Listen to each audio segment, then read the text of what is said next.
ಹ್ಮ್ ಜನರಿಗೆ ನಾನು ಕುರುಡ ಅಂತ ತೋರುಗೊಡ್ಬಾರ್ದು, ಹ್ಮ್ ನಾನು ಕೂಡ ನಿಮ್ಮಂಗ ಕಣ್ಣು ಉಳ್ಳವನು ಅಂತ ತಿಳ್ಕೊಳ್ಳಿ ಅಂತ ಹಾ ಅವ್ರು ನೋಡಿ ನಕ್ರಿ ಇವ್ ನೋಡ್ಲಾರ್ದಂಗ ಇರ್ತಾವ ನೋಡ್ರಿ.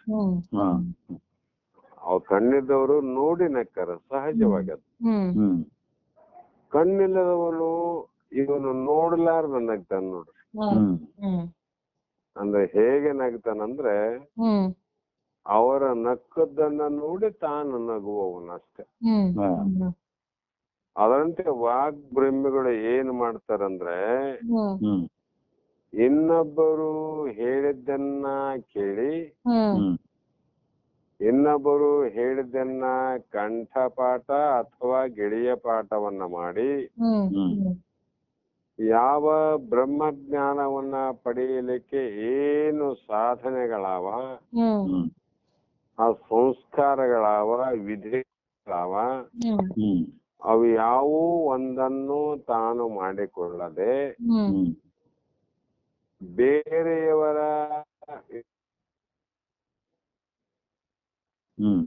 ಕಂಠಪಾಠವನ್ನ ಮಾಡಿ ಗಿಳಿಯು ನುಡಿಯುವಂತೆ ಬಲ್ಲವರ ಬಳಿಯಲ್ಲಿ ಇವನೂ ನುಡಿಯುವನು. ಎಂತ ವೇದಿಕೆ ಬರಲಿ, ಯಾವ ವಿಷಯ ಇರ್ಲಿ, ಅವನು ಮಾತಾಡೋನ್ರಿ ಇಲ್ಲಂತಲ್ಲ. ಜ್ಞಾನಿಗಳು ಮಾತಾಡ್ತಾರ, ಅವರು ಮಾತಾಡ್ತಾರ. ಮತ್ತ ಇದ್ರ ಯಾರು ಜ್ಞಾನಿ ಯಾರು ಅಜ್ಞಾನಿ ಅಂತ ಹೇಗೆ ತಿಳ್ಕೊಬೇಕಂದ್ರ ಅವರು ತಾನು ಸ್ವತಃ ಅದರ ಅನುಭವವನ್ನ ಮಾಡದೆ ಇನ್ನೊಬ್ಬರ ಅನುಭವವನ್ನ ಅರ್ಥೈಸಿಕೊಂಡು ನುಡಿಯುವವನು. ಯಾಕೆ ಅಂದ್ರೆ ಬಲ್ಲವರ ಬಳಿಯಲ್ಲಿ ನುಡಿದು ಯಶಸ್ಸನ್ನು ಪಡೆಯುವ ವಾಂಛಿತ ಎಂದಿರುತ್ತಾನೆ. ಅಂದ್ರೆ ಇವನು ಹೊಂಚು ಹಾಕಿರುತ್ತಾನೆ,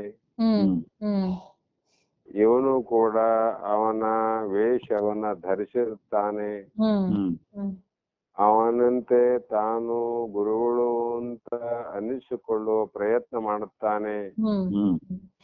ಇಷ್ಟೇ ಆಗಲಿ ಅವನಿಗೆ ಸ್ವಸ್ವರೂಪ ಜ್ಞಾನ ಇರುವುದಿಲ್ಲ.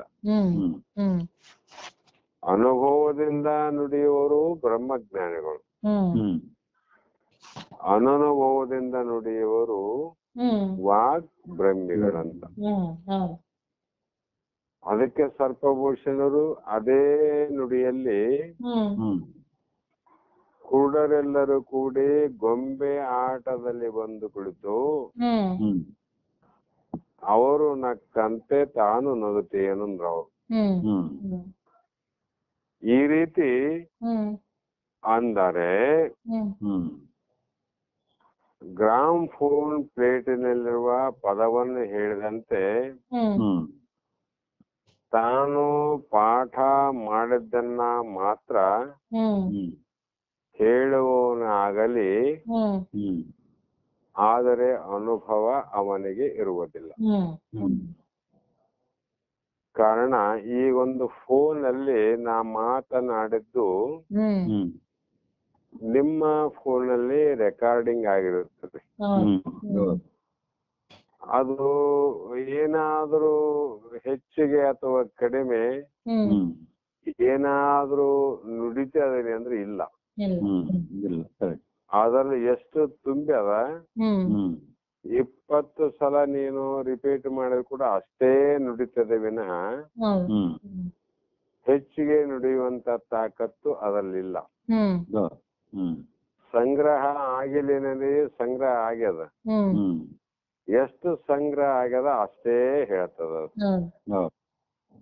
ಅದಂತೆ ವಾಗ್ಬ್ರಹ್ಮಿಗಳು ಕೂಡ ಪರರಿಂದ ಗ್ರಂಥದಿಂದ ಅಥವಾ ಬೇರೆ ಬೇರೆ ಮಾಧ್ಯಮಗಳಿಂದ ಸಂಗ್ರಹಿಸಿದಂತ ಸಂಗ್ರಹ ಅದು ಎಲ್ಲಿಯವರೆಗೆ ಆದ ಅಲ್ಲಿಯವರೆಗೂ ಇವರ ನುಡಿಗಳು ಕೇಳ್ತವ್ರಿ. ಇವರು ಬ್ರಹ್ಮಜ್ಞಾನಿಗಳ ಬಗ್ಗೆ ಹೇಳ್ತಾರೆ. ಅದು ಮುಗಿತಿಲ್ಲ, ಮತ್ತೆ ಅದು ಮುಗಿತಂತ ಹೇಳಕ್ ಬರಂಗಿಲ್ಲ. ಅದ್ರ ಅನುಭಾವಿಗಳದ ಹಂಗಲ್ಲ ನೋಡ್ರಿ. ಇವತ್ತ ಏನಾಯ್ತು ಅಂದ್ರೆ ನಾಳೆ ಇನ್ನೊಂದು ರೀತಿ ಆಗ್ತದೆ, ಹ್ಮ್ ನಾಳೆ ಇನ್ನೊಂದು ಆದದ್ದು ಇನ್ನೊಂದು ರೀತಿ, ಮಗದೊಂದು ರೀತಿ. ಯಾಕಂದ್ರೆ ಅವರು ಜ್ಞಾನ ನೇತ್ರ ಉಳ್ಳವರು, ಸ್ವ ಅನುಭಾವಿಗಳು. ಅವನ ಅನುಭವದಲ್ಲಿ ನಾನೇ ಅನ್ನುವಂತ ಅಹಂಕಾರ, ಕರ್ತೃತ್ವ, ಭೋಕ್ತನು ಇತ್ಯಾದಿ ಅನಾತ್ಮ ಜ್ಞಾನವು ಬೇರೂರಿಕೊಂಡಿರುತ್ತದೆ. ಇವನಲ್ಲಿ ಏನ್ ಬೇರೂರಿದಮಂದ್ರೆ ಅನಾತ್ಮ ಜ್ಞಾನವು ಬೇರೂರಿಕೊಂಡಿರುತ್ತದೆ. ಆತ್ಮಜ್ಞಾನ ಬೇರಾಗ್ಬೇಕ್ರಿ, ಅದಕ್ಕೆ ಆನಂದದ ಫಲ ಆಗ್ತದ. ಅವ್ರಿಗೆ ಅನಾತ್ಮ ಜ್ಞಾನವೇ ಬೇರಾಗ್ಯದಂತ. ಆದ್ರೆ ಬಾಯಿಯಲ್ಲಿ ನುಡಿತಾನೆ ನೋಡ್ರಿ.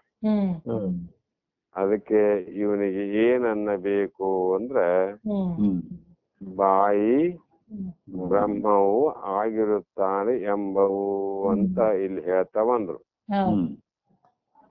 ಮತ್ತೆ ಈಗ ಹೇಳಿದ್ ಏನ್ ಅರ್ಥ ಅಂದ್ರೆ, ಅನುಭವವಿಲ್ಲದ ಬಾಹ್ಯ ಬ್ರಹ್ಮಗಳಿಗೆ ಎಂದೆಂದು ಮುಕ್ತಿ ಸಾಧ್ಯಬಹುದೇ ಅಂತ ಪ್ರಶ್ನೆ ಮಾಡಿದ್ರು ಅವರು. ಅಂದರೆ ಅಂತರಂಗದಲ್ಲಿ ಬ್ರಹ್ಮಜ್ಞಾನ ಇರಬೇಕಂತ. ಇವನು ಜನರಿಂದ ಹೊಗಳಿಸಿಕೊಳ್ಳೋಕೋಸ್ಕರ ವಾಗ್ಬ್ರಹ್ಮಿಯು ತಾನು ಕಲಿತ ಪಾಠವನ್ನ ಮಾತ್ರ ಗಿಳಿಯಂತೆ ನುಡಿಯುತ್ತಾನೆ. ಗಿಳಿ ನುಡದಂಗ ಆಗ್ತದ್ರಿ, ಆದರೆ ಅನುಭವ ಅವನಿಗಿರುವುದಿಲ್ಲ ಅಂತ ಹೇಳಿದ್ರು ಅವ್ರು. ಗಿಳಿ ಏನ್ ಮಾಡ್ತದಂದ್ರೆ, ಆ ಗಿಳಿಗಾರ ಆ ಗಿಳಿಗೆ ಕಲಿಸಿದ ಪಾಠಗಳೇನದ, ಆ ಪಾಠವನ್ನ ಸರ್ವತಾ ಕಲಿತು ಆ ಮಾನವನ ಭವಿಷ್ಯವನ್ನೇ ಹೇಳ್ತಾವ ಗಿಳಿಗಳು. ಗಿಳಿ ಪಂಚಾಂಗ ಹೇಳೋರು ಬರ್ತಾರ ನೋಡ್ ನಮ್ಮ. ಅವ್ರು ಒಂದು ಪಂಜರ ಮಾಡಿರ್ತಾರ, ಪಂಜರದಾಗ 2 ಗಿಳಿ ಇರ್ತಾವ. ಗಿಳಿ ಪಂಚಾಂಗ ಅಂತ ಕೇಳ್ರಿ ಕೇಳಂದಾಗ ಇನ್ನೂ ಕೂಡ ಕೇಳೋರು ಉಂಟು ಜನ ಜಗತ್ತಿನಲ್ಲಿ. ಅವಾಗ ಏನ್ ಮಾಡ್ತಾನ ಅಂದ್ರೆ, ಪಂಜರವನ್ನ ಕೆಳಗಿಟ್ಟು ಮುಂದೆ ಕೆಲವು ಪಟ್ಟಿಗಳನ್ನ ಇಟ್ಟು ಆ ಗಿಳಿರಾಮ ಅವರ ಭವಿಷ್ಯವನ್ನ ಸರಿಯಾಗಿ ಹೇಳು, ಅವರ ಭವಿಷ್ಯವನ್ನ ಸರಿಯಾಗಿ ತೆಗಿ, ಅವರ ಭವಿಷ್ಯ ತಪ್ಪಾಗಬಾರ್ದು ಅಂತ ಇವನು ಅಂತಿರ್ತಾನ. ಯಾವಾಗ ಗಿಳಿ ಅದು ಪಂಜರವನ್ನ ಬಾಗಿಲು ತೆಗೆದಾಗ ಹೊರಗೆ ಬರ್ತದ, ಅವ್ರು ಹೇಳಿದಂಗ 2, 3, 4, 10ರಲ್ಲಿ ಒಂದು ತೆಗಿತದ, ಬಾಯಲ್ಲಿ ಇಟ್ಕಂತದ, ಗಿಳಿ ಪಂಚಾಂಗ ಹೇಳೋನ ಕೈಯಲ್ಲಿ ಕೊಡ್ತದ, ಮತ್ತೆ ಪಂಜರದ ಒಳಗ್ ಹೋಗಿ ಬಿಡ್ತದ. ಅದಕ್ಕೇನದಮ್ಮ, ಮಂದಿ ಭವಿಷ್ಯವನ್ನ ಹೇಳುವಂತ ಅರ್ಥಜ್ಞಾನ ಅದಂತ ಅರ್ಥ ಆಯ್ತು. ಅದನ್ನ ತೆಗೆದು ಇವ್ನು ಹೇಳ್ತಾನ, ನಿಮ್ ಮಂದಿಯವ್ರು ಇಂಥವ್ರು, ನಿನ್ನ ನಕ್ಷತ್ರ ಹಿಂಗದ, ಮುಂದೆ ಜೀವನದಲ್ಲಿ ಹಿಂಗ ಆಗ್ತದ, ಹಿಂಗ ಕಷ್ಟ ಆಗ್ತಾವ, ಸುಖ ಆಗ್ತಾವ ಅಂತ ಹೇಳಿ ರೊಕ್ಕ ತಗೊಂಡು ಹೋಗ್ಬಿಡ್ತಾನ ಅವನು. ಅದು ಗಿಳಿ ಏನ್ ಮಾಡ್ತದಂದ್ರೆ, ಒಳಗಡೆ ಇಷ್ಟು ಭವಿಷ್ಯವನ್ನ ಹೇಳುವಂತ ತಾಕತ್ತಿರುವಂತ ಗಿಳಿ ಪಂಜರದ ಒಳಗಡೆ ಹೋದ ತಕ್ಷಣ ಅದು ತಾನು ಬಿಟ್ಟಂತ ಮಲವನ್ನೇ ಮತ್ತೆ ತಾನು ತಿಂತದ. ಅದ್ರ ದೋಷ ಏನಂದ್ರೆ, ಭವಿಷ್ಯ ಹೇಳ್ತದ, ಆದ್ರೆ ನನ್ನ ಮಲ ಬಿಟ್ಟಿನಿ, ಇದನ್ನೇ ನಾ ತಿನ್ನುವುದು ಹೇಗೆ ಅಂತ ಜ್ಞಾನ ಅದಕ್ಕೆಲ್ಲ. ಬಿಟ್ಟ ಮಲವನ್ನೇ ತಿಂತಾವ. ಅದಂತೆ ಇವನು ಬ್ರಹ್ಮಜ್ಞಾನಿ ಅಲ್ಲದಿದ್ದರೂ ಕೂಡ ಗಿಳಿಯಂತೆ ಬ್ರಹ್ಮಜ್ಞಾನವನ್ನ ನುಡಿತಾನ. ಆದ್ರೆ ಅದನ್ನ ಬಿಟ್ಟು ಬಂದ ತಕ್ಷಣ ಮತ್ತೆ ಎಲ್ಲಾ ರೀತಿಯ ಮೋಹಕ್ಕ ಒಳಗಾಗಿ ಆತ ಎಂದಿನಂತೆ ಮೊದಲು ಮೊದಲು ಯಾವ ರೀತಿ ಜೀವ ಭಾವದಲ್ಲಿ ಹ್ಮ್ ಮಾಯಾ ಮೋಹಗಳಲ್ಲಿ ಹ್ಮ್ ಜಾತಿ ಕುಲ ವರ್ಣಗಳಲ್ಲಿ ಹ್ಮ್ ಅನಿತ್ಯವಾದ ವಸ್ತುಗಳಲ್ಲಿ ಹ್ಮ್ ಅವನ ಮನಸ್ಸನ್ನ ಭದ್ರವಾಗಿ ಇಟ್ಟು ಆ ವಿಷಯಗಳ ಸುಖವನ್ನೇ ಅವನು ಭೋಗ ಮಾಡ್ಬೇಕಂತ ಇಚ್ಛೆ ಪಡ್ತಾನೆ. ಹೌದು ಹ್ಮ್ ಇವನಿಗೆ ಏನ್ ಅನ್ಬೇಕಮ್ಮ ಅಂದ್ರೆ ವಾಗ್ಬ್ರಹ್ಮಿ. ಹೌದು ಹ್ಮ್ ಹ್ಮ್ ಗಿಳಿ ಹೆಂಗಿದೆ ಅದ್ರಂಗೆ ಇವನು ಒಬ್ಬ ಗಿಳಿ. ಹೌದು ಹ್ಮ್ ಆ ಕಾರಣದಿಂದ ಹ್ಮ್ ಆದರೆ ಅನುಭವ ಅವನಿಗಿಲ್ಲ ಹ್ಮ್ ಹ್ಮ್ ಎಂದು ಹೇಳಿದಾಗ ಹ್ಮ್ ಹ್ಮ್ ಎಲ್ಲರೂ ಬ್ರಹ್ಮ ವಿಚಾರವನ್ನು ಬಾಯಿಯಿಂದಲೇ ಹೇಳುತ್ತಿರುತ್ತಾರೆ. ಹ್ಮ್ ಹ್ಮ್ ಮತ್ತೆ ಈಗ ಬ್ರಹ್ಮಜ್ಞಾನವನ್ನು ಉಪದೇಶ ಮಾಡಬೇಕಾದ್ರೆ ಹ್ಮ್ ಹ್ಮ್ ಅನುಭವ ಪಟ್ಟವನು ಬಾಯಿಯಿಂದಲೇ ಹೇಳ್ಬೇಕು, ಹ್ಮ್ ಹ ಅನನುಭವಿ ಆದ್ರೂ ಕೂಡ ಬಾಯಿಯಿಂದನೇ ಹೇಳ್ಬೇಕಲ್ಲಮ್ಮ. ಹೌದು ಹ್ಮ್ ಜ್ಞಾನಿಗಳು ಮೂಗಿನಿಂದ ಹೇಳಕ್ ಬರಂಗಿಲ್ಲ, ಹೌದು ಹ್ಮ್ ಮತ್ತೆ ಅಜ್ಞಾನಿಗಳು ಬಾಯಿಂದ ಹೇಳಕ್ ಬರ್ತದಂತ ಅರ್ಥ ಅಲ್ಲ. ಎಲ್ಲರೂ ಬಾಯಿಂದನೇ ಹೇಳ್ಬೇಕು. ಹೌದು ಹ್ಮ್ ಕಣ್ಣು ಕಂಡಂತವರಿಗೂ ಪ್ರೇಕ್ಷಕರಿಗೂ ಹ್ಮ್ ಹ್ಮ್ ಕಣ್ಣು ಕಾಣದಂತ ಕುರುಡರು ಹ್ಮ್ ಹ್ಮ್ ನಗಬೇಕಾಗಿದ್ರೆ ಇಬ್ರು ಬಾಯಲ್ಲೇ ನಗಬೇಕು. ಹೌದು ಹೌದು. ಕಣ್ಣಿದ್ದವನು ಬಾಯಿಂದಲೇ ನಗಬೇಕು, ಹ್ಮ್ ಕಣ್ಣು ಕಾಣದವನು ಬಾಯಿಂದಲೇ ನಗಬೇಕು. ಹೌದು ಹ್ಮ್ ಅದರಂತೆ ಹ್ಮ್ ಇಲ್ಲಿ ಕೂಡ ಬ್ರಹ್ಮ ವಿಚಾರವನ್ನ ಎಲ್ಲರೂ ಬಾಯಿಂದನೇ ಹೇಳ್ತಾರಪ್ಪ. ಹ್ಮ್ ಹ್ಮ್ ಮತ್ತೆ ಇಂಥವರ ಪೈಕಿ ಈತನೇ ವಾಗ್ಬ್ರಹ್ಮಿ, ಹ್ಮ್ ಹ್ಮ್ ಈತನೇ ವಾಗ್ಬ್ರಹ್ಮಿ ಹ್ಮ್ ಹ್ಮ್ ಅಲ್ಲ ಎಂಬುದನ್ನು ಹೇಗೆ ತಿಳಿಯಬೇಕು? ಹ್ಮ್ ಹ್ಮ್ ಹ್ಮ್ ಈತನೇ ಬ್ರಹ್ಮಜ್ಞಾನಿ, ಹ್ಮ್ ಹ್ಮ್ ಈತನೇ ವಾಗ್ಬ್ರಹ್ಮಿ.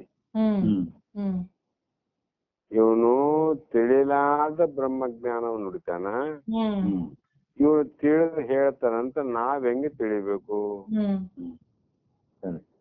ತಿಳಿದವನು ಬೇರೆ ರೀತಿಯಿಂದ ಹೇಳಿದ್ರೆ, ಹ್ಮ್ ಹ್ಮ್ ತಿಳಿಲಾದವನು ಇಲ್ಲಪ್ಪ ಬ್ರಹ್ಮಜ್ಞಾನಿಗಳು ಬಾಯಿಂದ ಹೇಳ್ತಾರ, ಹ್ಮ್ ಹ್ಮ್ ಅಜ್ಞಾನಿಗಳು ಬಾಯಿಂದ ಹೇಳಂಗಿಲ್ಲ ಅಂದ್ರೆ ಇನ್ನೊಂದರಿಂದ ಹೇಳಕ್ ಬರಂಗಿಲ್ಲ ಅಂತ.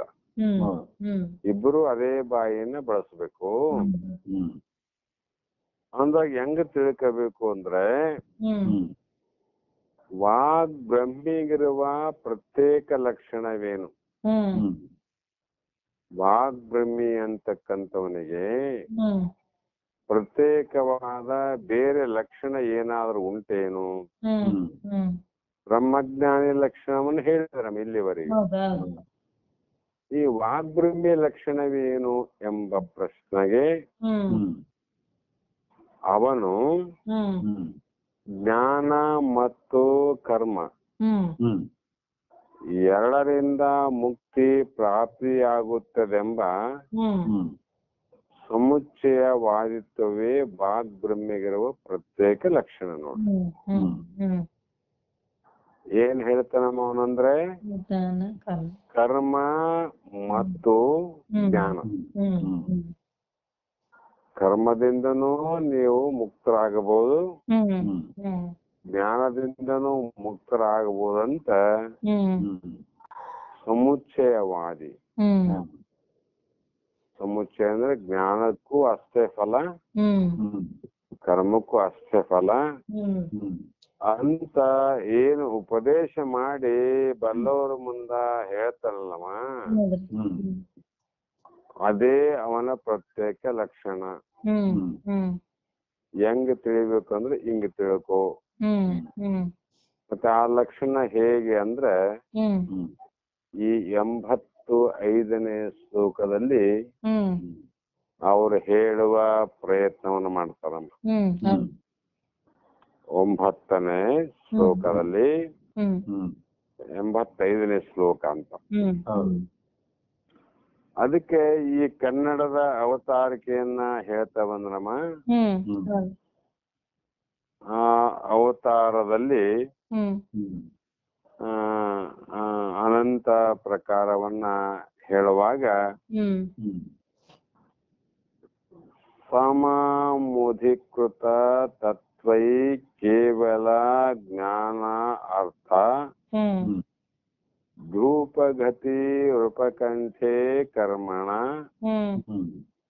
ಕರ್ಮಠಾನಾಂ ಉದೀತ ಧ್ರುವಯ ಮುಸ್ತಾ ಮುಷ್ಟಿ ಭಾವೇ ಮೃತ್ತಾಪ್ತೆ ರಸ ರವ ಧೃತಿ ರಿತ್ಯ ಭಾತಿ ವಾಗ್ ಬ್ರಹ್ಮಿ ವೃತ್ತಂ ಅಂದ್ರು. ಅಂದ್ರೆ ಸಮ ಅಧಿಕೃತಂ ತತ್ವೈ ಕೇವಲ ಜ್ಞಾನವಾರ್ಥ ಅಭ್ಯೂಪಗತಿ ಉಪಕಂಠೆ ಕರ್ಮಣ ಕರ್ಮಠಾನಾಂ ವೃದ್ಧಿ ತತ್ ಉಭಯ ಮುಸ್ತಾ ಮುಷ್ಟಿ ಭಾವೇ ಮೃತಾಪ್ತೆ ಅಸತ್ ಅವಧೃತಿ ಇತ್ಯಂ ಭಾತಿ ವಾಗ್ ಬ್ರಹ್ಮಿ ವೃತ್ತಂ ಅಂತ ಶ್ಲೋಕವನ್ನು ಹೇಳಿದ್ರು. ಇಲ್ಲಿ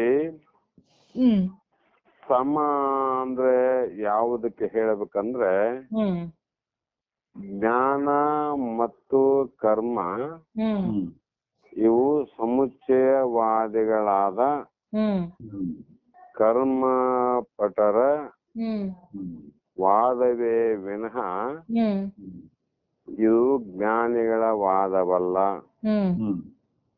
ಇದು ವೇದಾಂತಿಗಳ ವಾದವಲ್ಲ, ಇದು ಬ್ರಹ್ಮನಿಷ್ಠದ ವಾದಿಗಳಲ್ಲ, ಇದು ಆತ್ಮಜ್ಞಾನಿಗಳ ವಾದಗಳಲ್ಲ. ಇವು ಯಾರ ತರ್ಕಗಳು ಅಂತ ಹೇಳಿದ್ರೆ ಕರ್ಮಠ ನಾಮಂದ್ರು.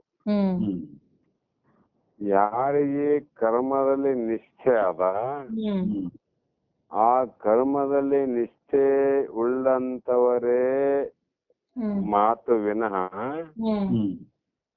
ಬೇರೆಯವರ ವಾದ ಅಲ್ಲ ಅಂತ. ಕಾರಣ ಜ್ಞಾನ ಕರ್ಮ ಸಮುಚ್ಚಯವಾದಿಗಳೇ ವಾಗ್ಬ್ರಹ್ಮಿಗಳು ಅಂದ್ರು ಅವರು. ನಾವ್ ಯಾರಿಗೇನ್ಬೇಕ್ರಿ ವಾಗ್ಬ್ರಹ್ಮಿಗಳಂದ್ರೆ ಮಹಾತ್ಮ ಇನ್ನಿಷ್ಟು ಮುಂದೆ ಹೋಗಿ ಹೇಳಿದ್ರಿ. ಕರ್ಮದ ಬಗ್ಗೆ ಚಂದ ಮಾತಾಡೋರು ಅಥವಾ ಜ್ಞಾನದ ಬಗ್ಗೆ ಚಂದ ಮಾತಾಡೋರು ಆ ಮಾತಿನಿಂದ ಜನರನ್ನ ಮರಳು ಮಾಡಿ ಜ್ಞಾನ ಕರ್ಮ ಎರಡರಿಂದಲೇ ಮುಕ್ತಿ ಆಗೋದು ಬರೇ ಜ್ಞಾನದಿಂದಲ್ಲ ಬರೇ ಕರ್ಮದಿಂದಲ್ಲ ಅನ್ನುವಂತ ಸಮುಚ್ಚಯವಾದಿಗಳು ಅಂತ ಮತವಾದಿಗಳು ಏನಾರ್ರಿ ಅವರೆಲ್ಲರೂ ಕೂಡ ಇಲ್ಲಿ ವಾಗ್ಬ್ರಹ್ಮಿಗಳಂತ ನೋಡ್ರಿ.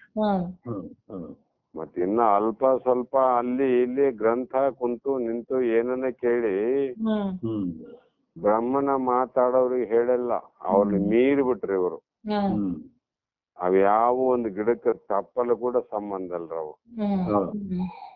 ಎಂಥವರು ಕರ್ಮ ಮತ್ತು ಜ್ಞಾನವನ್ನ ಉಪದೇಶ ಮಾಡತಕ್ಕಂತ ಸಮುಚ್ಚಯವಾದಿಗಳೇ ವಾಗ್ಬ್ರಹ್ಮಿಗಳಂದ್ರು. ಇವರಿಗೆ ವಾಗ್ಬ್ರಹ್ಮಿಗಳು, ಇವರಿಗೆ ಮೋಕ್ಷ ಇಲ್ಲ ಅಂದ್ರೆ ಇನ್ನು ಅವ್ರ ಗತಿ ಏನಾದ್ರಿ? ಇವರ ಹೃದಯದಲ್ಲಿ ಏನಾದ್ರಿ ಮನಸ್ಸಿನಲ್ಲಿ ಕರ್ಮದಲ್ಲಿ ವಿಶ್ವಾಸ ಅವ, ಕರ್ಮದಲ್ಲಿ ನಂಬಿಕೆ ಅದ, ಕರ್ಮದಿಂದನೇ ಬದುಕಬೇಕು ಮತ್ತೆ ಕರ್ಮವನ್ನೇ ಮಾಡ್ಬೇಕು, ಉತ್ತಮ ಕರ್ಮಗಳನ್ನ ಆಚರಿಸಿ ಮುಂದ ನಾನು ದೊಡ್ಡ ಶ್ರೀಮಂತನಾಗಬೇಕು ಅಥವಾ ಆರೋಗ್ಯವಂತನಾಗಿ ಹುಟ್ಟಬೇಕು ಅಥವಾ ಸ್ವರ್ಗ ಲೋಕಕ್ಕೆ ಹೋಗಬೇಕು, ಆ ಲೋಕದ ವಿಷಯಗಳನ್ನ ಅನುಭವಿಸಬೇಕು ಅನ್ನುವಂತ ಅವರಲ್ಲಿ ನಂಬಿಕೆ ಅದಮ್ಮ.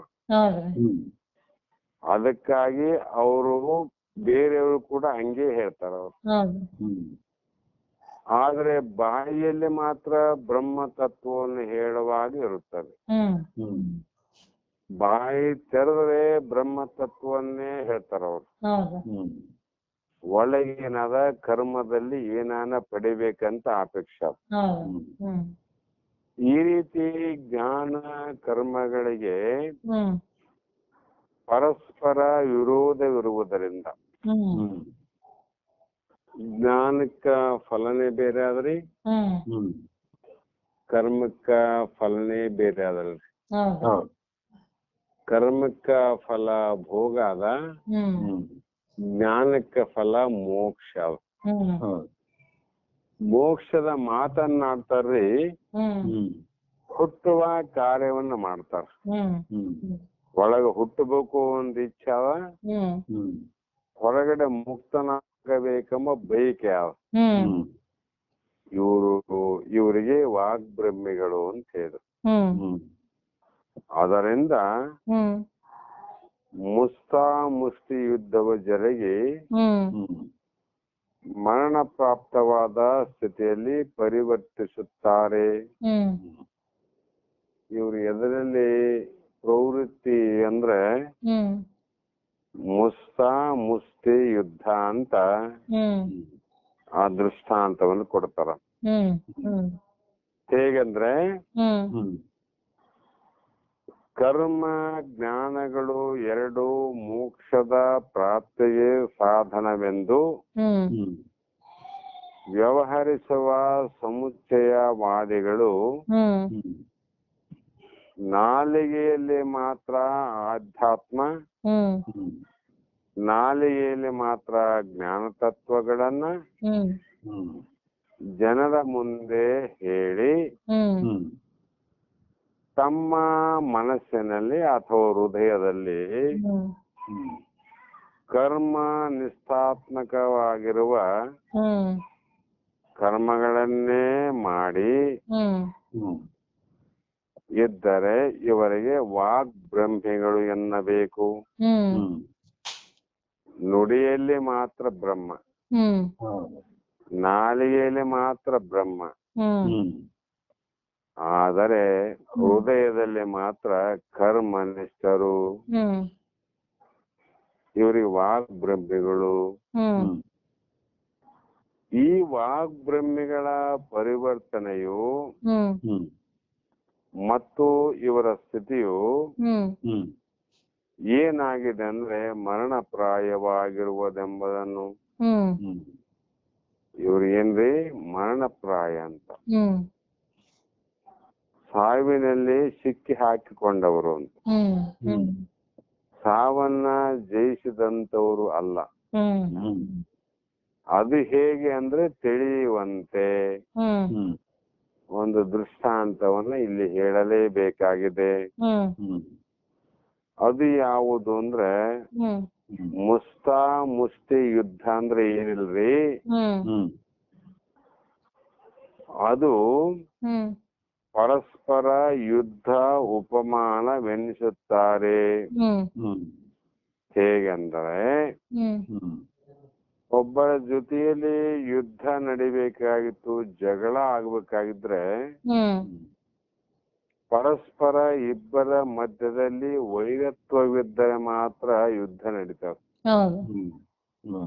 ವೈರತ್ವ ಇದ್ದಾಗ ಮಾತ್ರ ಜಗಳ ಆಗ್ತಾವ. ಮತ್ತೆ ಪ್ರೇಮತ್ವ ಇದ್ದಲ್ಲಿ ಯುದ್ಧನೂ ಆಗದಿಲ್ಲ, ಜಗಳನೂ ಆಗದ್ ನೋಡ್ರಿ.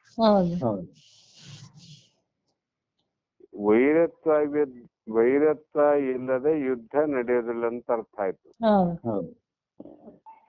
ವೈರತ್ವ ಇದ್ದಲ್ಲಿ ಯುದ್ಧ ನಡೀತದ, ವೈರತ್ವ ಇದ್ದಿಲ್ಲ ಅಂದ್ರೆ ಯುದ್ಧವೇ ನಡೆಯುವುದಿಲ್ಲ. ಆ ಯುದ್ಧದಲ್ಲಿ ಒಬ್ಬರಿಗೆ ಜಯವು ಮತ್ತೊಬ್ಬರಿಗೆ ಅಪಜಯವು. ಮೊದಲು ಏನ್ ಬೇಕ್ರಿ, ವೈರತ್ವ ಇರಬೇಕು, ವೈರತ್ವದಿಂದ ಯುದ್ಧ ನಡಿಬೇಕು. ಯುದ್ಧ ನಡೆದಾಗ ಇಬ್ಬರಿಗೆ ಜಯ ಆಗೋದಿಲ್ಲ, ಇಬ್ಬರಿಗೆ ಸೋಲಾಗೋದಿಲ್ಲ. ಒಬ್ಬನಿಗೆ ಜಯ ಆದ್ರೆ ಒಬ್ಬನಿಗೆ ಸೋಲಾಗ್ತದ, ಒಬ್ಬನಿಗೆ ಸೋಲಾದ್ರೆ ಇನ್ನೊಬ್ಬನಿಗೆ ಜಯ ಆಗ್ತದ. ಇದು ಲೋಕದ ಅನುಭವದಲ್ಲಿ ಇದೆ. ಜಗತ್ತಿನ ಲೋಕದಲ್ಲಿ ಎಲ್ಲರ ಅನುಭವದಲ್ಲಿ ಇದ್ದರೂ ವಾಗ್ಬ್ರಹ್ಮಿಯ ಸ್ಥಿತಿಯು ಹ್ಮ್ ಹ್ಮ್ ಹೇಗಾಯ್ತು ಅಂದ್ರೆ ಹ್ಮ್ ಸುಂದೋಪ ಸುಂದರಂತ ಯುದ್ಧದಂತೆ ಹ್ಮ್ ಇಬ್ಬರಿಗೆ ಏನಾಯ್ತು ಅಂದ್ರೆ ಮರಣ ರೂಪ ಅಪಜಯವೇ ಪ್ರಾಪ್ತಿ ಆಯ್ತು. ಹ್ಮ್ ಹ್ಮ್ ಹ್ಮ್ ಒಬ್ಬರಿಗೆ ಜಯ ಆಗಿ ಒಬ್ಬರಿಗೆ ಅಪಜಯ ಆಗ್ಬೇಕಲ್ಲಮ್ಮ. ಹೌದ್ರಿ. ಹೌದು. ಒಬ್ರು ಸೋಲ್ಬೇಕು, ಒಬ್ರು ಗೆದಿಬೇಕು. ಹ್ಮ್ ಆದ್ರೆ ಇಬ್ರು ಸೋತಿಲ್ಲ, ಇಬ್ರು ಗೆದ್ದಿಲ್ಲ, ಇಬ್ರು ಸತ್ತು ಹೋದ್ರಂತ.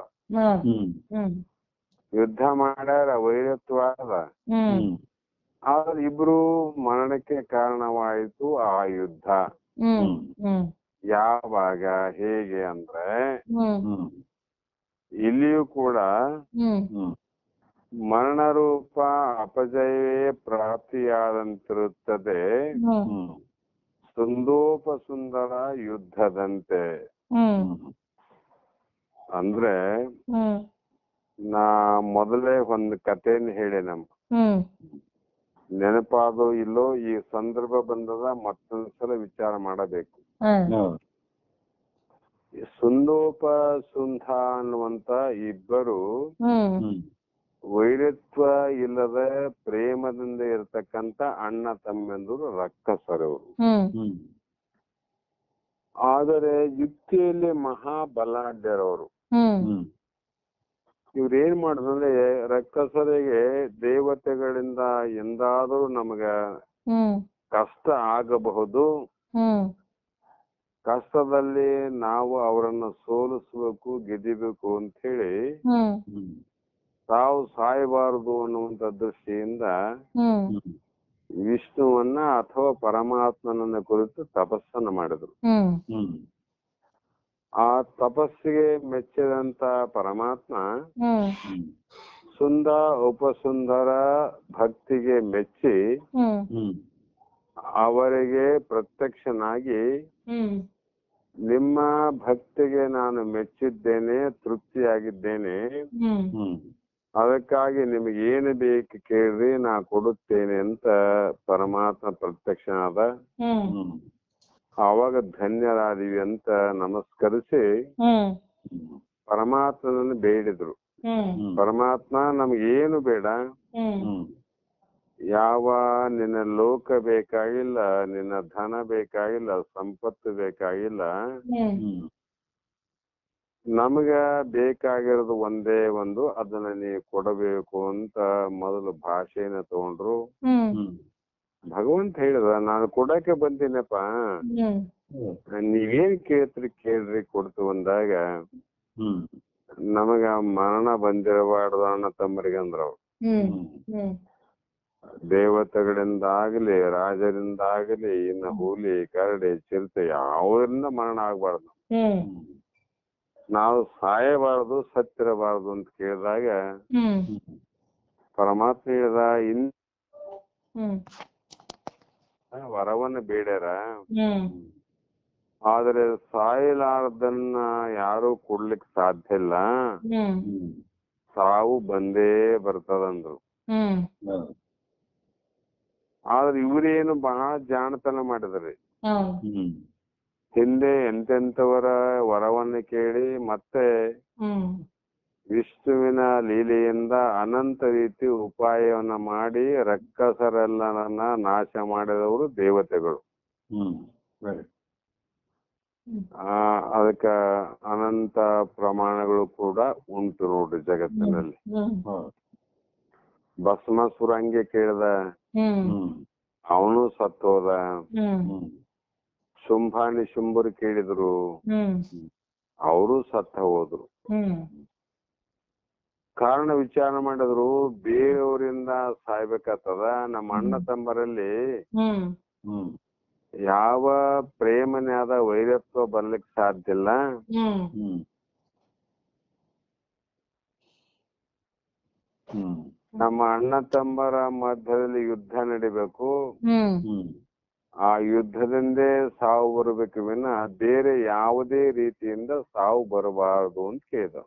ಹ್ಮ್ ಅವಾಗ ಹೇಳಿದ, ಆಯ್ತು ಪರವಾಗಿಲ್ಲ, ಹ್ಮ್ ತಥಾಸ್ತು ಅಂತ ವರ ಕೊಟ್ಟು ಹೋಗಿಬಿಟ್ಟು ನೋಡ್ರಿ. ಹ್ಮ್ ಹ್ಮ್ ಇಲ್ಲಿ ಸುಂದರ ಉಪಸುಂದರಲ್ಲಿ ವೈರತ್ವ ಇಲ್ರಿ. ಹ್ಮ್ ಹ್ಮ್ ಪ್ರೇಮತ್ವವಿದ್ದಾಗ ಅಲ್ಲಿ ಜಗಳಕ್ಕೆ ಆಸ್ಪದನೆ ಇಲ್ಲ.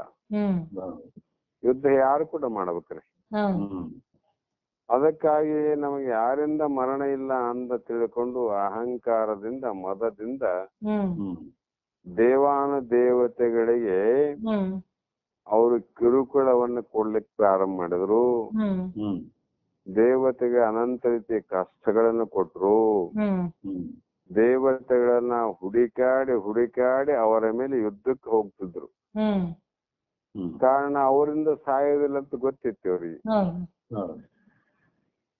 ಇದೇ ಅಹಮನಿಂದ ಅನಂತ ಕಷ್ಟವನ್ನು ಕೊಟ್ಟಾಗ ದೇವಾನು ದೇವತೆಗಳು ಹ್ಮ್ ಹ್ಮ್ ವಿಷ್ಣು ಭಗವಂತನಲ್ಲಿ ಹೋಗಿ ಹ್ಮ್ ಹ್ಮ್ ತಮ್ಮ ಕಷ್ಟಗಳನ್ನ ಹೇಳಿಕೊಂಡಾಗ ಹ್ಮ್ ವಿಷ್ಣು ಏನ್ ಮಾಡದ, ಇದಂತೂ ವರ ಕೊಟ್ಟದ್ದಾದ, ಹ್ಮ್ ಹ್ಮ್ ಅದನ್ನ ವಾಪಸ್ ತಗೊಳಕು ಬರಂಗಿಲ್ಲ, ಹ್ಮ್ ಹ್ಮ್ ಅದು ಸುಳ್ಳು ಅಂತ ಹೇಳಕ್ಕೂ ಬರಂಗಿಲ್ಲ. ಹ್ಮ್ ನಾವು ಕೊಟ್ಟದ್ದು ಕರೆ ಇರಬೇಕು, ಹ್ಮ್ ಹ್ಮ್ ಅವರ ಸಾವು ಕೂಡ ಸತ್ಯ ಆಗ್ಬೇಕು. ಹ್ಮ್ ಹ್ಮ್ ಈಗ ಏನ್ ಮಾಡ್ಬೇಕು, ನಮ್ಮಿಬ್ಬರದಲ್ಲಿ ಯುದ್ಧ ನಡೆದು ಹ್ಮ್ ಹ್ಮ್ ಸಾಯ್ಬೇಕು ವಿನಃ ಬೇರೆ ಯಾರಿಂದಲೂ ಅನ್ಕೊಂಡಾರ ಅವರು. ಹ್ಮ್ ಅವರಿಬ್ಬರಿಗೆ ಜಗಳ ಹೆಂಗ್ ಹಚ್ಬೇಕು?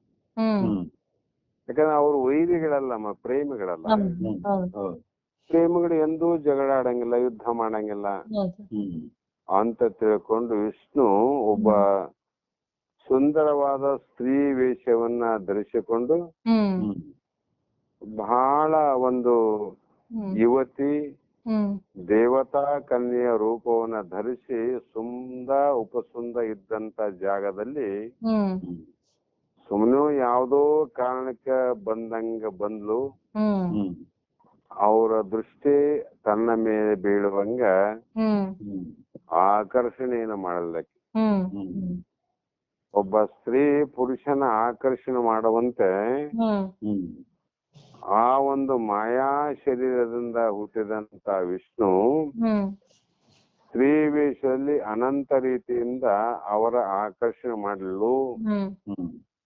ಇಬ್ಬರ ಮನಸ್ಸಿನಲ್ಲಿ ಉದ್ಭವ ಆಯ್ತು. ಹ್ಮ್ ಹ್ಮ್ ಈ ಸ್ತ್ರೀಯನ್ನ ಹೇಗಾದ್ರೂ ಮಾಡಿ ಮದುವೆಯನ್ನು ಮಾಡಿಕೊಳ್ಳಬೇಕು, ಹ್ಮ್ ಹ್ಮ್ ಈ ಸ್ತ್ರೀಯನ್ನ ಸಂಗಾತಿಯಾಗಿ ಮಾಡಿಕೊಳ್ಬೇಕು, ಹ್ಮ್ ಹ್ಮ್ ಈ ಸ್ತ್ರೀಯನ್ನ ಯಾವುದೇ ಕಾರಣಕ್ಕೆ ಬಿಡಬಾರದು ಅಂತಕ್ಕಂತ ಹ್ಮ್ ಹ್ಮ್ ವಿಚಾರಗಳು ಅವರಲ್ಲಿ ಉತ್ಪತ್ತಿಯಾದವ.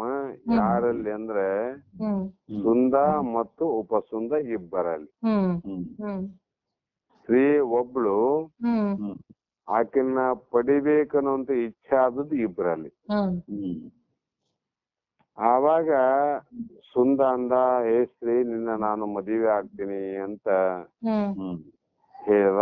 ಹ್ಮ್ ಹ್ಮ್ ಅವಾಗ ಹೇಳಲು, ಇಲ್ಲ ನಿಮ್ಮ ತಮ್ಮ ಉಪಸುಂದ ಅನ್ನಲ್ಲ, ಹ್ಮ್ ಹ್ಮ್ ಅವನು ಕೂಡ ನನ್ನ ಮೇಲೆ ಬಹಳ ಮೋಹ ತತ್ಪರನಾಗ್ಯಾನ, ಹ್ಮ್ ಹ್ಮ್ ಅವನು ಕೂಡ ನನ್ನನ್ನೇ ಮದುವೆ ಆಗ್ಬೇಕಂತ ನಿಶ್ಚಯ ಮಾಡ್ಯಾನ.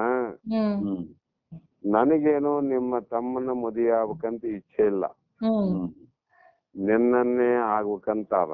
ಹ್ಮ್ ಹ್ಮ್ ಆದ್ರೆ ಅವನಿಗೂ ಇಚ್ಛೆ ಅದೇ ಅದ ಹ್ಮ್ ಹ್ಮ್ ಅಂತ ಹೇಳಿದ್ಲು. ಹ್ಮ್ ಹ್ಮ್ ತಮ್ಮ ಬಂದು ಹೇಳಿದಾಗ ಆಕೆ ಹೇಳಿದ್ಲು, ನಿನ್ನನ್ನೇ ಮದುವೆ ಆಗ್ಬೇಕಂತ ಉತ್ಕಟ ಇಚ್ಛೆ, ಹ್ಮ್ ಹ್ಮ್ ಈ ಜನ್ಮದಲ್ಲಿ ನಿನ್ನನ್ನ ಆದ್ರೆ ಮದುವೆ ಆಗ್ತೀನಿ, ಹ್ಮ್ ಹ್ಮ್ ಇಲ್ಲಂದ್ರೆ ಯಾರನ್ನೂ ಮದುವೆ ಆಗೋದಿಲ್ಲ ಅಂತ ಬಹಳ ವಯ್ಯಾರದಿಂದ ಹೇಳಿದಾಗ, ಹ್ಮ್ ಆಯ್ತು ನನ್ನ ಮದುವೆ ಆಗಂದ್ರೆ, ಇಲ್ಲ ನಿಮ್ಮ ಅಣ್ಣ ಕೂಡ ಹಿಂಗೆ ಅಂತಾನ, ಹ್ಮ್ ಹ್ಮ್ ನನ್ನನ್ನೇ ಮದುವೆ ಆಗ್ತಾನಂತಾನ, ಹ್ಮ್ ನಿನಗೆ ಹೆಂಗ ಅನಿಸ್ತು ಅಂತ ಕೇಳಿದಾಗ, ಇಲ್ಲ ನಿನ್ನನ್ನೇ ಮದುವೆ ಆಗ್ಬೇಕಂತ ಅದ. ಹ್ಮ್ ಹ್ಮ್ ಆದ್ರೆ ಅವನು ಅಂತಾನ, ನಡಿಲಿ ಯುದ್ಧ ನಡಿಲಿ, ಹ್ಮ್ ಅವನ್ನ ಹ್ಮ್ ಸೋಲಿಸಿದ್ರೆ ನೀ ಒಬ್ಬನೇ ಉಳ್ಕಂತಿದ್ದೆ, ಆರಾಮ್ ನಾವಿಬ್ರು ಇರಮ್ಮ ಅಂತ ಹೇಳ್ಬಿಡ್ಲಾಕ. ಹ್ಮ್ ಹೇಳಿದಾಗ ಏನಾಯ್ತಮ್ಮಂದ್ರೆ, ಅಣ್ಣ ತಮ್ಮರಲ್ಲಿ ಒಂದು ಹೆಣ್ಣಿಗಾಗಿ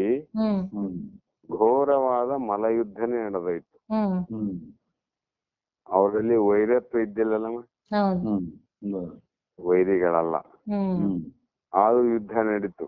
ಹೌದು ಹ್ಮ್ ಯಾರಿಗಾಗಿ? ಒಂದು ಹೆಣ್ಣಿಗಾಗಿ. ಹೌದು ಹ್ಮ್ ಯುದ್ಧ ಮಾಡಿದಾಗ ಗತಿ ಏನಾಯ್ತಂದ್ರೆ ಆ ವರ ಏನಿತ್ತಲ್ಲ, ಹೌದು ಹ್ಮ್ ಆ ಶಾಪ ಏನಿತ್ತಲ್ಲ, ಯಾವಾಗ ಇಬ್ರು ನೀವು ಮಲ್ಲಯುದ್ಧ ಮಾಡ್ತೀರಿ ಹ್ಮ್ ಹ್ಮ್ ಆವಾಗಲೇ ನಾವು ಸಾಯ್ಬೇಕಂತ ತಾವೇ ವರ ಬೇಡಿದ್ರು. ಹ್ಮ್ ಈ ಕಡೆ ಯುದ್ಧ ನಡೀತು, ಇಬ್ರು ಸತ್ತ ಹೋದ್ರು. ಹೌದು ಹ್ಮ್ ಅದೇನು ಫಲ ಆಯ್ತಮ್ಮ ಅವ್ರಿಗೆ?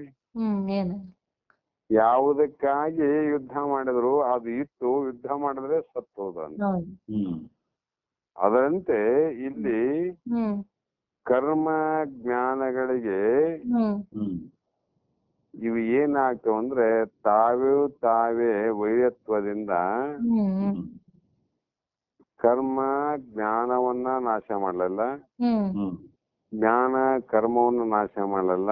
ಹ್ಮ್ ಹ್ಮ್ ಇವೆರಡು ಸೇರಿ ತಾವೇ ನಷ್ಟ ಆದವು ವಿನಃ ಹ್ಮ್ ಹ್ಮ್ ಜ್ಞಾನವನ್ನು ಮಾತ್ರ ಅಜ್ಞಾನವನ್ನ ನಾಶ ಮಾಡಲ್ಲ ಅಂತ. ಹೌದು ಹ್ಮ್ ಅವರಿಬ್ಬರು ಗುದ್ದಾಡಿ ಹೆಣ್ಣನ್ನ ನಾಶ ಮಾಡಲ್ಲ, ತಾವೇ ನಾಶ ಮಾಡ್ಕೊಂಡ್ರು. ಹೌದು ಹ್ಮ್ ಹೀಗೆ ಹ್ಮ್ ಹ್ಮ್ ಕರ್ಮಜ್ಞಾನ ದ್ವಯ ಕೃತನಿಷ್ಠ ಪಾತಿತ್ಯಂ ಹ್ಮ್ ಹ್ಮ್ ಯಾತ್ ಉಭಯ ಭ್ರಷ್ಟ ಎಂದು ಹಿಂದೆನೆ ಹೇಳ್ಯಾರಮ್ಮ ಅವರು. ಹ್ಮ್ ಹ್ಮ್ ಯಾವುದಂದ್ರೆ 42ನೇ ಹ್ಮ್ ಹ್ಮ್ ಶ್ಲೋಕದಲ್ಲಿ ಹ್ಮ್ ಹೇಳಿದಂತ ಮಾತು.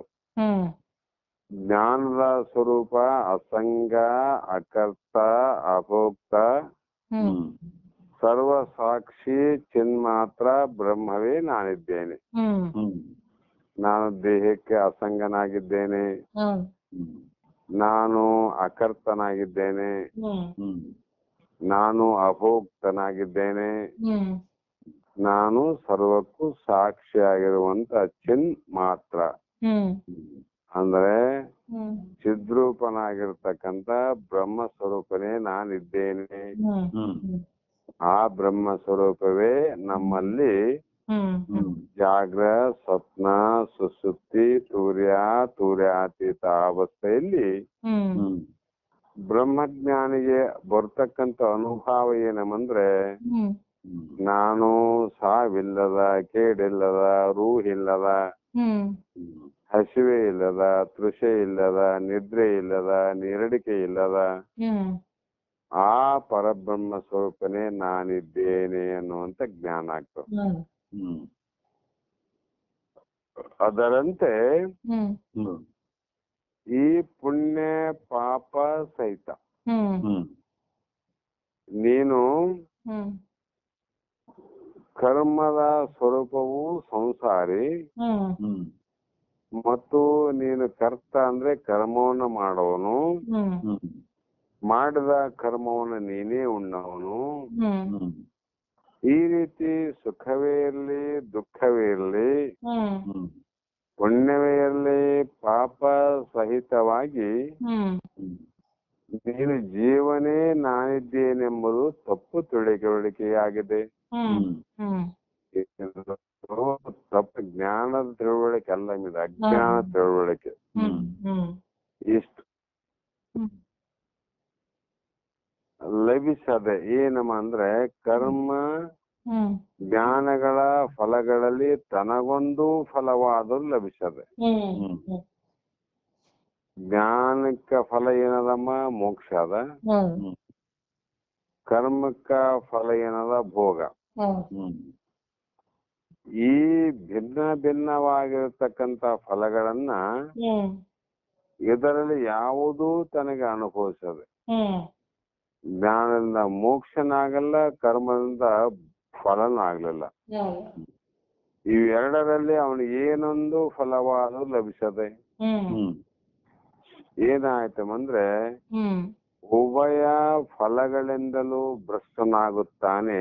ಹ್ಮ್ ಹೇಗೆ ಅಂದ್ರೆ ವಾಗ್ಬ್ರಹ್ಮಿಯ ಸ್ಥಿತಿಯು ಹ್ಮ್ ಸುಂದೋಪ ಸುಂದರ ಯುದ್ಧದಂತೆ ಹ್ಮ್ ಮರಣ ಪ್ರಾಪ್ತಿಯಲ್ಲದೆ ಹ್ಮ್ ಅವ್ರು ಏನು ಯುದ್ಧ ಮಾಡಿ ಏನಾಯ್ತೆಂಬ ಪ್ರಾಪ್ತಿ? ಮರಣವೇ ಪ್ರಾಪ್ತಿ ಆಯ್ತು. ಹ್ಮ್ ಹ್ಮ್ ಅದರಂತೆ ಹ್ಮ್ ಆ ಕರ್ಮ ಜ್ಞಾನಗಳಲ್ಲಿ ಒಂದೂ ಫಲವನ್ನು ಹೊಂದುವುದಿಲ್ಲ. ಹ್ಮ್ ಕರ್ಮದ ಫಲನೂ ಇಲ್ಲ, ಜ್ಞಾನದ ಫಲನೂ ಇಲ್ಲ ಇವನಿಗೆ. ಹೌದು ಯಾಕಂದ್ರೆ ಎರಡು ಹಿಡ್ದಲ್ಲ. ಹೌದು ಹ್ಮ್ ಈ ಕಡೆ ಕರ್ಮ ಅಂತಾನ, ಜ್ಞಾನ ಅಂತಾನ. ಹ್ಮ್ ಅದಕ್ಕೆ ಜ್ಞಾನದ ಫಲವನ್ನೂ ಆಗ್ಲಿಲ್ಲ, ಹ್ಮ್ ಕರ್ಮದ ಫಲನೂ ಆಗ್ಲಿಲ್ಲ. ಈ ರೀತಿ ಹ್ಮ್ ವದನದಲ್ಲಿ ತತ್ವಜ್ಞಾನ ಅಂತ. ವದನ ಅಂದ್ರೆ ಈ ಮುಖದಲ್ಲಿ, ನುಡಿಯಲ್ಲಿ ತತ್ವಜ್ಞಾನ, ಹ್ಮ್ ಹೃದಯದಲ್ಲಿ ಕರ್ಮನಿಷ್ಠೆ, ಹ್ಮ್ ಮನಸ್ಸಿನಲ್ಲಿ ಏನದ, ಬುದ್ಧಿಯಲ್ಲಿ ಕರ್ಮದಲ್ಲಿ ನಂಬಿಕೆ ಅದ. ಹೌದು ಇವೆರಡು ಪರಸ್ಪರ ವಿರುದ್ಧ ಅಂತ. ಜ್ಞಾನ ಮತ್ತು ಕರ್ಮಕ್ಕೆ ಹಗಲು ಕತ್ತಲೆಗಳಿದ್ದಂತೆ ಪರಸ್ಪರ ವಿರುದ್ಧವಾಗಿರುವುದರಿಂದ ಇವು ಎರಡಕ್ಕೆ ಯುದ್ಧ ಜರುಗುವುದೆಂದು ತಿಳಿಯಬೇಕಂತ. ಏನಮ್ಮ, ವಿರುದ್ಧವಾದ ಗುಣ ಇರೋದಕ್ಕಾಗಿ ಇವೆರಡಕ್ಕೆ ಯುದ್ಧವೇ ಜರುಗುತ್ತದೆ ವಿನ ಸ್ನೇಹ ಆಗ್ಲಿಕ್ಕೆ ಸಾಧ್ಯ ಇಲ್ಲ. ಈ ರೀತಿ ಯುದ್ಧದಲ್ಲಿ ಸಿಕ್ಕ ವಾಗ್ಬ್ರಹ್ಮಿಗೆ ನಿಜವಾಗಿಯೂ ಮರಣ ಪ್ರಾಪ್ತಿ ಅಂತ, ಆ ಸ್ಥಿತಿಯಾಗುವುದೇ ಎಂಬ ಭಾವ ಅಂತ ಶ್ಲೋಕವನ್ನು ಹೇಳಿದ್ರಮ್ಮ. ಇದರ ಅರ್ಥ ಆಯ್ತಲ್ರಿ ಈಗ? ಹಾ, ಅದಕ್ಕೆ ಇಲ್ಲಿ ಕೂಡ ಅರಿಯದ ಅಜ್ಞಾನಿ ತಾನು ಅವರಂತೆ ಬಾಯಿಯಿಂದ ಪರಬ್ರಹ್ಮ ಸುವಿಚಾರ ವಾಕ್ಯಗಳನ್ನೇ ಆಡುತ್ತ ಬರಿದೇ ಹೊಗಳಿಸಿಕೊಳ್ಳುವ ಇಚ್ಛೆಯೇ ನಡೆಸುವನು ಇವನು ವಾಗ್ಭೂಮಿ ಆ ಜಗದಲ್ಲಿ ಅಂತ. ಇಂಥವ್ರು ಮಸ್ತ್ ಮಂದಿ ಸಿಗ್ತಾರೆ. ಆದರೆ ಇನ್ನು ಜ್ಞಾನ ಕರ್ಮಗಳು ಎರಡು ಮುಕ್ತಿಗೆ ಸಾಧನವೆಂದು ತಾನು ಮನಸಾರೆ ಒಪ್ಪಿ ಹೃದಯದಲ್ಲಿ ಕರ್ಮನಿಷ್ಠಿತನಾಗಿ ಮಂದ್ಯಾಗ ಏಕಂ ಏಮಂ ಅದ್ವಿತೀಯಂ ಬರಂತ ಹೇಳಿ ಬರೋದು. ಮನೆ ಬಂದ ತಕ್ಷಣ ಮತ್ತೆ ನಾನು ಬೇರೆ ದೇವರು ಬೇರೆ ಅಂತ ಲಿಂಗ ಪೂಜೆ ಮಾಡೋದು. ಲಿಂಗ ಪೂಜೆ ಮಾಡಬಾರ್ದಂತ ಅರ್ಥ ಅಲ್ರಿ. ಮಾಡ್ಲಿ, ಮಾಡಿ ಹೆಂಗ ಮಾಡಂದ್ರೆ ಆ ಲಿಂಗವೇ ನಾನು, ನಾನೇ ಆ ಲಿಂಗ ಅಂತ ಭಾವದಲ್ಲಿ ಬಂದು ಮಾಡಬೇಕು. ಅದು ಲಿಂಗ ಪೂಜೆ. ದೇವರು ಬೇರೆ ನಾನು ಬೇರೆ ಅಂತ ತಿಳ್ಕೊಂಡವನಿಗೆ ಆ ಪರಬ್ರಹ್ಮನೇ ನಾನು ಅಂತ ಹೊರಗೆ ಹೇಳ್ತಾನ. ಒಳಗ್ ಬಂದ ತಕ್ಷಣ ದೇವರು ಬೇರೆ ನಾನು ಬೇರೆ ಅಂತ ಭಾವದಲ್ಲಿ ತೋರ್ತಾನ. ಇವನಿಗೆ ಏನ್ ಅನ್ಬೇಕ್ರಿ ಅಂದ್ರೆ ಹೃದಯದಲ್ಲಿ ಕರ್ಮ ನಿಶ್ಚಿತನಾಗಿ ಜ್ಞಾನಪರ ವಾಕ್ಯಗಳು ವದನದಿಂ ನುಡಿಯಲಿಕ್ಕೆ. ಬಾಯಿಂದ ಏನ್ ನುಡಿತೇನ್ರಿ ಅಂದ್ರೆ ಜ್ಞಾನಪರದ ವಾಕ್ಯಗಳೇ. ನೀನು ಬ್ರಹ್ಮ ಇದ್ದೆ, ನಾನು ಬ್ರಹ್ಮ ಇದ್ದೀನಿ, ಜಗತ್ತೇ ಬ್ರಹ್ಮ ರೂಪ ಅದ, ಜಗತ್ತೇ ಆತ್ಮ ಸ್ವರೂಪ ಅದ ಅಂತ ಬಾಯಿಂದ ನುಡಿದು ಜ್ಞಾನ ಕರ್ಮಗಳಿಗೆ ನೂನವಿಲ್ಲದೆ ಯುದ್ಧ ಜರಗಿ. ಜ್ಞಾನ ಮತ್ತು ಕರ್ಮಗಳಿಗೆ ಕೊರತೆ ಇಲ್ಲಂದಂಗೆ ಯುದ್ಧ ಜರಗಿ ಏನಾಯ್ತು ಅಂದ್ರೆ ಮರಣ ಪ್ರಾಪ್ತಿ ಆಯ್ತು ನೋಡ್ರಿ. ತಾನು ಅಪಸ್ಥಿತಿಯಲ್ಲಿ ವರ್ತಿಸುತ್ತಿರುತ್ತೀಹನು, ಕ್ಷೋಣಿಯಲ್ಲಿ ವಾಗ್ಬ್ರಹ್ಮಿಯದು ಯಥಾರ್ಥವು ನಾಡೇ ಸುವಿಚಾರದಿಂದ ತಿಳಿಯಲೊಂದು. ಎಂಥ ವಾಗ್ಬ್ರಹ್ಮಿಗಳು ಕ್ಷೋಣಿಯಲ್ಲಿ ಅಂದ್ರೆ ಈ ಜಗತ್ತಿನಲ್ಲಿ ಬಹಳ ಮಂದಿ ಯಾರಂದ್ರ ಅವ್ರು. ಅದು ಯಥಾರ್ಥವಾಗಿ ವಿಚಾರ ಮಾಡಿದರೆ ಆವಾಗ ಜ್ಞಾನಿಗಳು ವಾಗ್ಬ್ರಹ್ಮಿ ಯಾರು, ನಿಜವಾದ ಬ್ರಹ್ಮ ಯಾರು ಅಂತಕ್ಕಂಥದ್ದು ಸುವಿಚಾರದಿಂದ ತಿಳಿಯಲು ಅಂದ್ರು. ಅಂದ್ರೆ ನಿಜವಾದ ಬ್ರಹ್ಮ ಯಾವುದು, ಭ್ರಮೆ ಯಾವುದು, ಹ್ಮ್ ಹ್ಮ್ ಬ್ರಹ್ಮನ ಸ್ಥಿತಿ ಏನು, ಅವನ ಇರುವಿಕೆ ಏನು ಹ್ಮ್ ಅನ್ನುವಂಥದನ್ನ ಸುವಿಚಾರ ಅಂದ್ರೆ ಹ್ಮ್ ಹ್ಮ್ ಆತ್ಮ ಅನಾತ್ಮ ದೃಷ್ಟಿಯಿಂದ, ಹ್ಮ್ ಹ್ಮ್ ದೇವರು ದೇಹ ಅನ್ನುವ ದೃಷ್ಟಿಯಿಂದ ಹ್ಮ್ ಹ್ಮ್ ಈ ವಿಚಾರವನ್ನ ಮಾಡಿ ತಿಳಿಬೇಕು ಅನ್ನುವಂತ ಮಾತನ್ನ ಹ್ಮ್ ಹ್ಮ್ ಇಲ್ಲಿ ಹೇಳ್ತಾ ಬಂದ್ರಮ್ಮ. ಹೌದು. ಹ್ಮ್ ಇದರಲ್ಲಿ ವಾಗ್ಬ್ರಹ್ಮಿಯ ಲಕ್ಷಣವಂತೂ ಎಲ್ಲ ಹೇಳ್ದಂಗಾಯ್ತು. ಹ್ಮ್ ಮತ್ತ ಇದನ್ನ ಕೇಳಿದ ಮೇಲೆ ಹ್ಮ್ ಹ್ಮ್ ಆ ಏನ್ ಆಗ್ತದ ಅನ್ನುವಂತ ವಿಚಾರವನ್ನ ಹ್ಮ್ ಹ್ಮ್ ಮುಂದಿನ 86ನೇ ಶ್ಲೋಕದಲ್ಲಿ ಹ್ಮ್ ಹ್ಮ್ ನಾಳೆ ವಿಚಾರ ಮಾಡೋಣ ಅಂತ ಮಾತನ್ನ ಹೇಳಿ ಹ್ಮ್ ಹ್ಮ್ ಇಲ್ಲಿಗೆ ಮಂಗಲವನ್ನ ಹೇಳ. ಹೌದು. ಹ್ಮ್ ಹ್ಮ್ ಮತ್ತೆ ನಮ್ಮ ಬೆಂಗಳೂರು ಹೆಂಗಿದೆ ವಾತಾವರಣ? ಯಾವಾಗ ಮುಟ್ಟಿದ್ರಿ ನಿನ್ನೆ? ನಿನ್ನೆ ಏನಾಯ್ತು 11:30 ಹಂಗಾಯ್ತು ರೀ. ಬಾಳ್ ಲೇಟ್ ಆಗ್ಯದಮ್ಮ, ಬಾಳ್ ಲೇಟ್ ಆಗ್ಯದ. ಹ್ಮ್ ಒಟ್ಟ ಆರಾಮಾಗಿ ಮುಟ್ಟಿರಲ್ಲ ಮಲ್ಸ. ಹೌದು ಹೌದ್ರಿ ಆರಾಮ. ಮಳೆ ಇದೆ ಜಾಸ್ತಿ ಸ್ವಲ್ಪ ಇವತ್ತು. ಹ್ಮ್ ಏನ್ ತಾಯಿ? ಮಳೆ ಇದೆ ರೀ ಇವತ್ತು. ಆಯ್ತಮ್ಮ, ಮಳೆ ಇದೆ ಇವತ್ತು. ಹಾ ಹಾ ಬಾಳ ಜೋರ್ ಇದೆಮ್ಮ, ಸ್ವಲ್ಪ ಇದೆ. ಸ್ವಲ್ಪ ಜೋರಿತ್ರಿ. ಹಾ ಇವಾಗ ಸ್ವಲ್ಪ ಕಮ್ಮಿ ಆಗಿದೆ. ಆಗ್ಲಿ ಹಾ ಆರಾಮಿರಮ್ಮ, ಒಂದ್ ವಾರ ಇರ್ರಿ, ಆರಾಮಿರ್ರಿ. ಹೌದು. ಇದ್ದು ನಿಮ್ ಕೆಲಸ ಕಾರ್ಯಗಳನ್ನ ಮುಗಿಸ್ಕೊಂಡು ನಿಧಾನವಾಗಿ ಬರ್ರಿ. ಹೌದು. ಒಳ್ಳೇದಾಗ್ಲಿ, ದೇವ್ರು ಒಳ್ಳೇದ್ ಮಾಡ್ಲಮ್ಮ. ಹೌದು. ಆಯ್ತು ಆಯ್ತು. ನಮಸ್ಕಾರ. ನಮಸ್ಕಾರ ಸರ್, ನಮಸ್ಕಾರ ನಮಸ್ಕಾರ. ಹಾ ಆಯ್ತಮ್ಮ.